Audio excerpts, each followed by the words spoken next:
Ce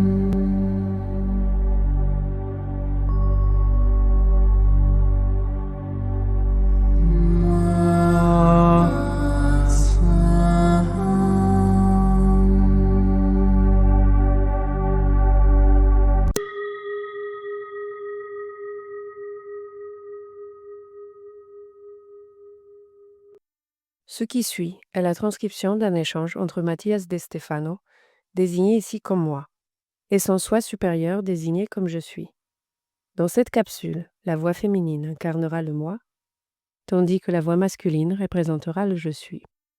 Cette conversation intitulée Lune a été réalisée le 24 février 2021.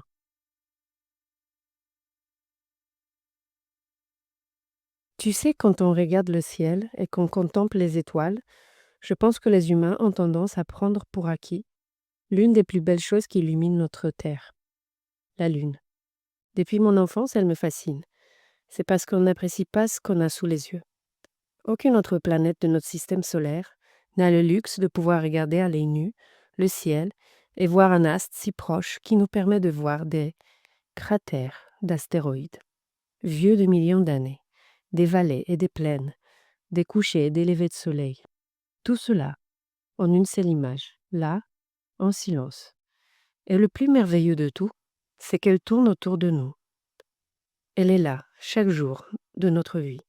C'est peut-être pour cela que nous lui accordons si peu d'importance. Mercure et Vénus n'en ont pas. Mars possède 2 petits morceaux de grands astéroïdes déformés qui gravitent autour d'elle. Jupiter et Saturne sont trop grandes pour que l'on puisse voir la surface de leurs satellites. Peut-être que Pluton peut se permettre ce luxe avec Charon. Cependant, notre monde est unique, fascinant, et tout cela grâce à elle, la Lune. Vos vies sont une grâce de Séléné. Séléné? L'esprit de la Lune, c'est ainsi qu'on l'appelait dans la Grèce antique. Célas signifie lumière qui brille. Séléné est donc la lumière brillante, et il ne fait aucun doute qu'elle l'est, car la Lune rayonne de sa lumière qui la rend puissante. Enfin, sa lumière, ou plutôt le reflet de la lumière du Soleil. Qu'est-ce que la Lune? La Lune est une planète morte qui a été piégée par la gravité de la Terre au moment de la formation du système solaire, lorsque des centaines de roches et de planétoïdes volaient sans but autour du Soleil. Les plus gros morceaux attiraient les plus petits et s'effondraient. Si celles-ci étaient très petites, elles restaient piégées à l'intérieur des mondes. Mais si elles étaient suffisamment grandes pour former un noyau, leur propre gravité les maintenait en orbite, dansant autour du corps astral plus grand. La Lune est l'un de ces planétoïdes, et un très bon. Pourquoi? Ces orbites si proches de la Terre est celle qui a permis la formation de la vie sur cette planète, car elle agit comme un bouclier, un protecteur de la Terre. Sa gravité, bien que faible, est suffisamment forte pour repousser tout autre rocher qui s'approche de notre planète et le renvoyer dans l'espace. Et si elle n'y parvient pas, elle attirera ces fragments vers elle. C'est pourquoi nous voyons sa surface couverte de cratères. Pour cette raison et pour une raison simple, c'est un planétoïde dont le noyau est si faible qu'il ne présente pas d'activité sismique comme la Terre, ni la force suffisante pour retenir les gaz à sa surface, ce qui le prive d'atmosphère. Cela empêche sa transformation de sorte que les cratères que vous voyez aujourd'hui sur la Lune sont les mêmes que ceux que voyaient les dinosaures il y a des millions d'années, peut-être avec quelques nouveaux. Waouh! Donc la regarder, c'est comme voir l'origine de toute notre histoire. Et de la vie. La force de gravité lunaire a un effet très important sur la Terre, à seulement 384 400 km de nous, et à une seconde-lumière, sa force gravitationnelle est celle qui affecte le plus la gravité de ce monde. Et ses effets sont directs, surtout pour les éléments ayant un poids gravitationnel moindre. Comme quoi? L'atmosphère et l'eau. Les comètes ont été les premières à apporter de grandes concentrations d'eau et de gaz sur Terre, lorsque ce monde était similaire à Vénus. Les molécules qui composent ces éléments chimiques, l'hydrogène et l'oxygène, sont plus subtiles que les minéraux compactés par la pression géologique, et donc plus sensibles aux changements géomagnétiques. La rotation de la Terre, le changement des pôles et le champ électromagnétique font que les eaux et les gaz du monde se réorganisent en courants et en systèmes de pression, générant des marées et des tempêtes. Mais le champ magnétique de la Terre a, à son tour, cette gardienne, Sélénée, qui, par sa présence, perturbe ces cycles. Ainsi, dans son passage autour de la Terre, la Lune déplace ses courants, provoquant les marées dans les océans et les tempêtes. Donc la Lune est en contact direct avec les eaux. Toutes les eaux. Donc les nôtres aussi. Ce n'est pas pour rien que les fous sont appelés des lunatiques. Comment? Pourquoi? Un lunatique est quelqu'un qui a un lien avec la Lune, et cela s'explique par quelque chose de très concret. Lorsque la Lune montre toute sa force au moment de la pleine Lune, c'est-à-dire lorsque la Lune est pleine, les gens ont tendance à être plus agités. Le rythme de vie est perturbé. Les animaux changent leur habitude.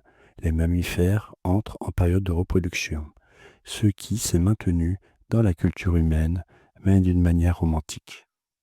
Un dîner romantique au clair de lune.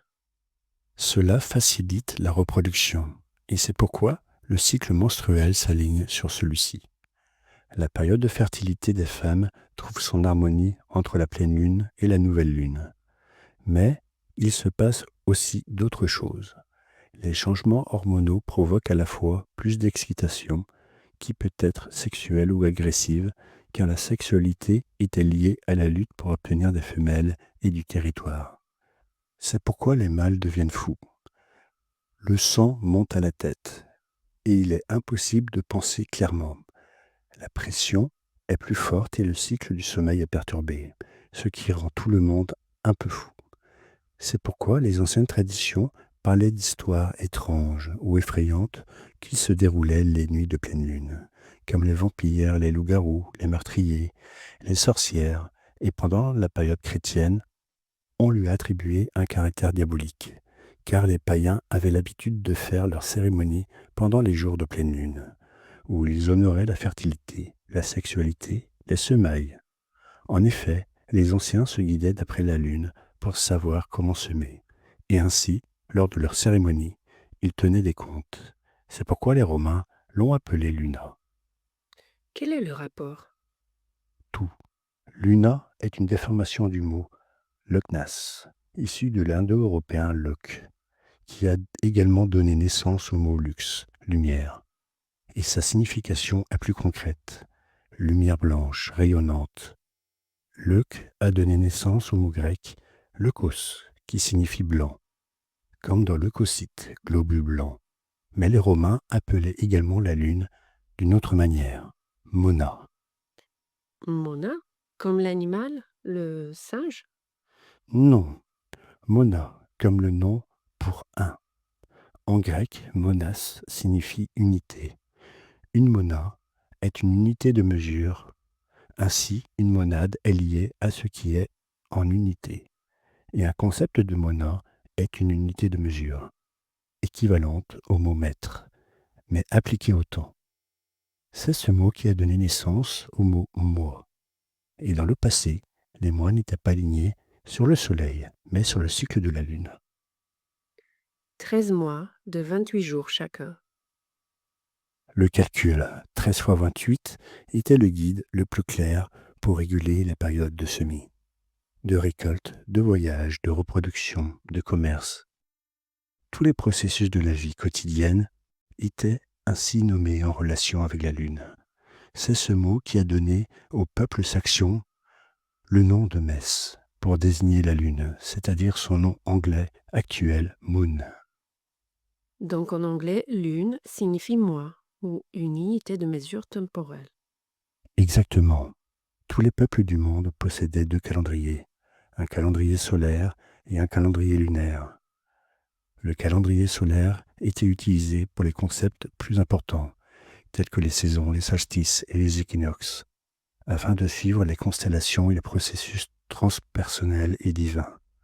Le calendrier lunaire, quant à lui, était utilisé pour suivre le rythme de la vie, le quotidien, la routine, la vie plus humaine et naturelle. C'est pourquoi les peuples païens suivaient la lune, tandis que les peuples qui cherchaient Dieu, en dehors de ce monde, suivaient le soleil. Ainsi, la nuit a été diabolisée, ainsi que la lune en tant que sa reine, et avec elle, tous ceux qui l'honoraient.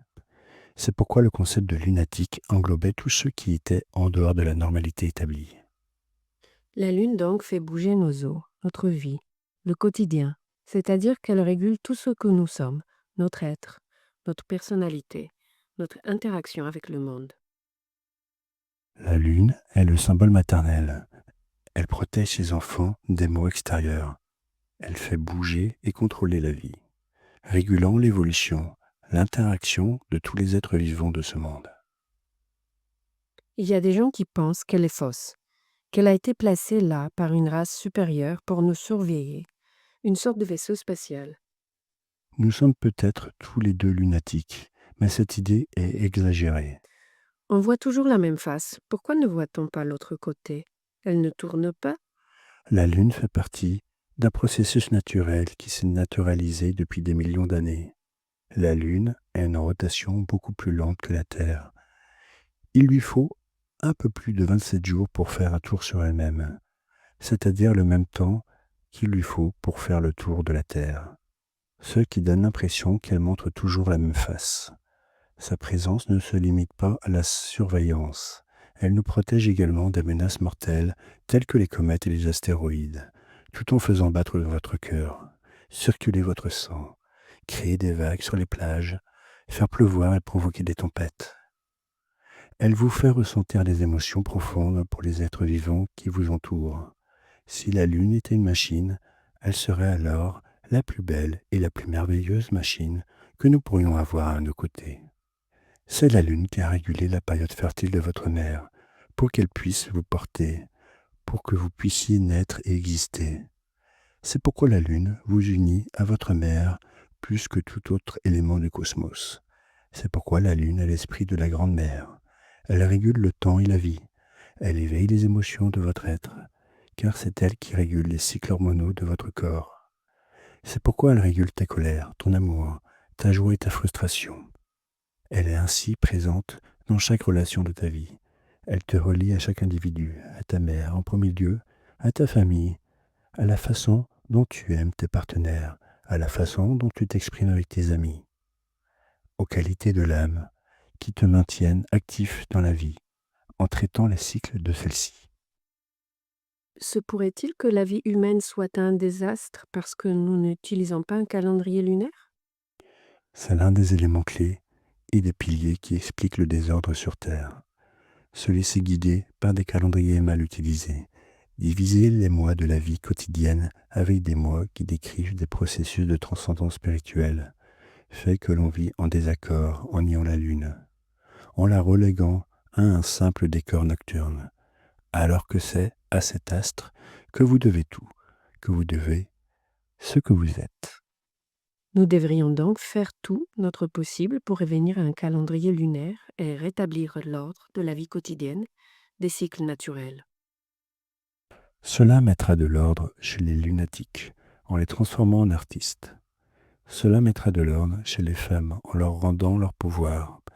Cela mettra de l'ordre chez les peuples, dans le commerce, dans les idées. Cela fera revivre la civilisation dans le présent, en accord avec la biologie, car le Soleil et les constellations ne font que parler de processus philosophiques et d'idéologie.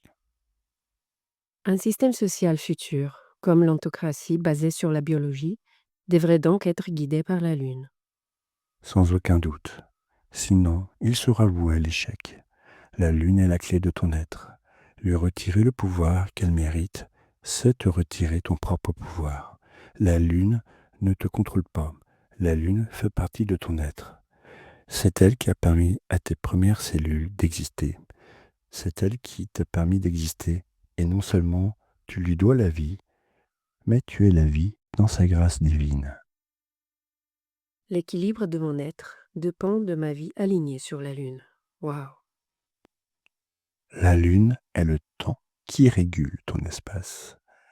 Chaque pas que tu fais sur Terre est comptabilisé par la Lune. Si tu ne reconnais pas la Lune sur ton chemin, tu te perdras toujours. L'équilibre de mon être rayonne dans mon plexus vers ce que je ressens pour chaque être vivant, et nous ne faisons qu'un sous l'unité de la lumière de la Lune. Ce samedi 27 février, ce sera la pleine lune en Vierge, et celle-ci nous proposera à tous quelque chose d'intéressant. Elle clôt le processus que tu as ouvert il y a 6 mois lors de la nouvelle lune en Vierge. Ce qui t'invite à revoir ce que tu as accompli, ressenti, transformé en toi au cours des 6 derniers mois. La question principale serait: qu'avez-vous réussi à mettre en ordre en vous au cours des 6 derniers mois? Eh bien, beaucoup, car les 6 derniers mois ont été presque tout le chemin que je suis. Beaucoup de choses ont changé. Beaucoup de choses ont été réorganisées dans ma vie. Eh bien, réfléchissez-y. C'est la tâche de la Lune. Fais le point sur ce que tu as fait, et dans le cas de la Vierge, sur ce que tu as réussi à mettre en ordre en toi. Et une dernière chose, profite de ce nouvel ordre, mais de l'ordre lunaire. Crée un calendrier lunaire et laisse-toi guider par lui. Commence à vivre ta vie comme il se doit, en harmonie avec la Lune, et tu reconnaîtras comment la cohérence s'incarne en toi, comment ton être s'illumine. Comme Sélénée. Regarde fixement la Lune ce samedi et fais la paix avec elle. C'est ta mère, et elle en est la force de te faire renaître. Je suis l'équilibre de l'être. La Lune vit en moi. Tu es déjà un lunatique. Il ne te reste plus qu'à trouver l'axe dans sa lumière.